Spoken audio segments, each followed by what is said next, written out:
February 1959. 9 hikers vanish deep inside Russia's Ural Mountains. Weeks later, their bodies are found.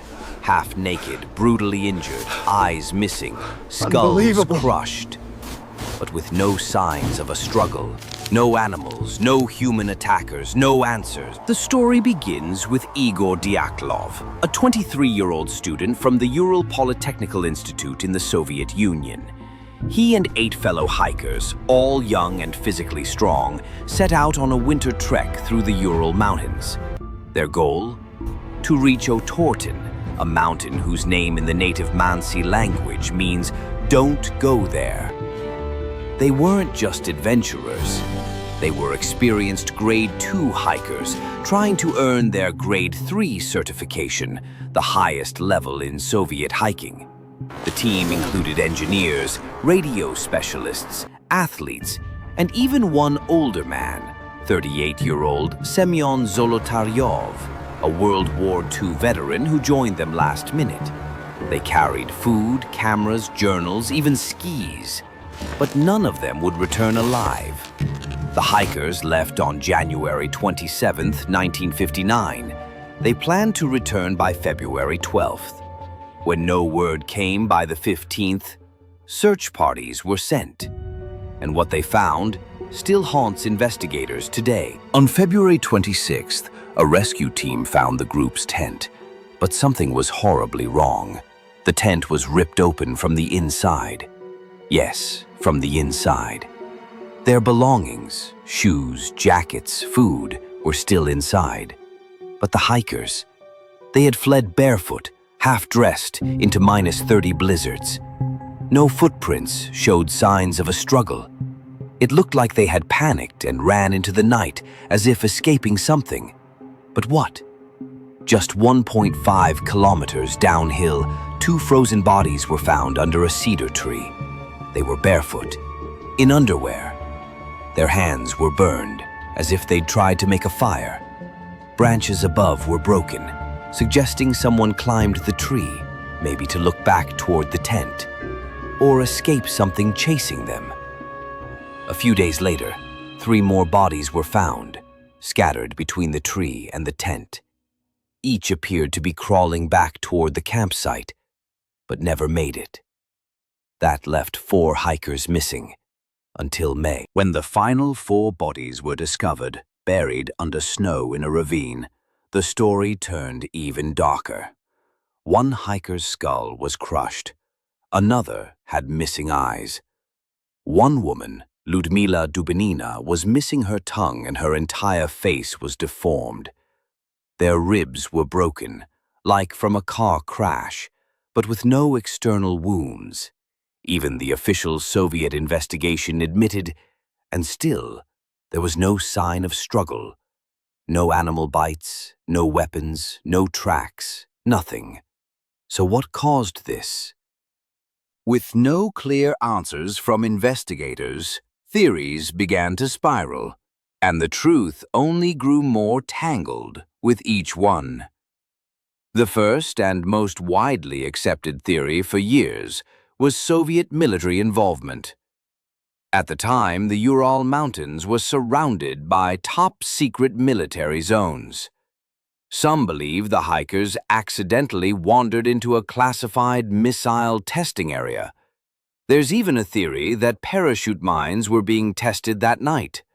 Explosives that detonate mid-air, causing immense internal injuries without leaving external wounds. That could explain the broken ribs and skull fractures. But if that's true, why leave the bodies? Why allow any trace of the event to survive? Then came the radiation theory. Some of the clothing on the victims tested positive for high levels of radiation. Investigators were puzzled. Where would radiation come from? Was it a contaminated military device? Or had one of the hikers, possibly Semyon Zolotaryov, the 38-year-old ex-soldier, been involved in secret work? He was a last-minute addition to the team and had ties to the Soviet military. Could he have been on a covert mission, Was the group eliminated because they knew too much? And then, there's the theory that sent the story into the realm of the surreal, a UFO encounter. Several locals in the area reported strange orange lights in the sky on the very night the hikers disappeared. A blurry photograph recovered from one of the cameras shows streaks of light cutting across the night sky. Had the hikers witnessed something they shouldn't have? Something not of this world? Some believe the terror on their faces and the panicked escape from the tent could only be explained by contact with something unexplainable. Others looked to nature. In 2019, a group of scientists suggested a katabatic wind, a rare, violent downward wind, could have caused the group to flee. The wind would have sounded like a roaring freight train and could have made the tent uninhabitable in seconds. They might have cut it open in panic, thinking an avalanche was imminent. But that theory fails to explain the traumatic injuries, missing eyes, the missing tongue, and especially the radiation. And what about human conflict? Could there have been a fight among the group? But the autopsies showed no defensive wounds, no signs of struggle between them.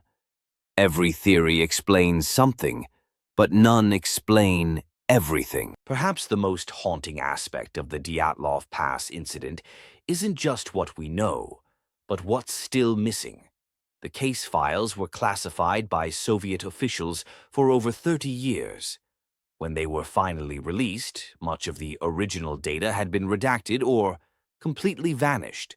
Eyewitness testimonies conflicted, photos went missing, and even the autopsy notes for key victims were incomplete. The official statement from Soviet authorities at the time read, "Let that sink in. Unknown, compelling, force. Not a bear, not an avalanche, not frostbite, but something powerful, inexplicable, something that made 9 experienced hikers tear their way out of their tent and run into -30°F wilderness without shoes, without jackets, without a plan." Some experts pointed to the native Mansi tribes, who had warned people not to go into those parts of the mountains. The hikers' destination was a mountain called Otorten, a name that, in the Mansi language, translates to "don't go there." Whether it was a warning or a coincidence, no one knows. In 2020, the Russian government officially closed the case, blaming it on an avalanche. But the hiking community, independent researchers, and even former Soviet officials rejected the explanation almost immediately. The slope where the tent was found, too shallow for a snowslide, no evidence of impact, no snow patterns consistent with an avalanche. And yet, no alternative theory can be confirmed either. Why were some bodies severely crushed while others were untouched? Why were they spread out over a mile in different directions? Why were some dressed in the clothes of the others, as if people had died at different times and survivors had scavenged to stay alive? Why did no one leave behind a message? Not a journal entry, not a final note, not even a trace written in the snow. It's been over 6 decades, and still, Dyatlov Pass remains one of the most chilling unsolved cases in history. So here's the question. Did those 9 hikers die from a tragic accident? We're never meant or did they uncover to be something answered. the world wasn't supposed to see? What do you think?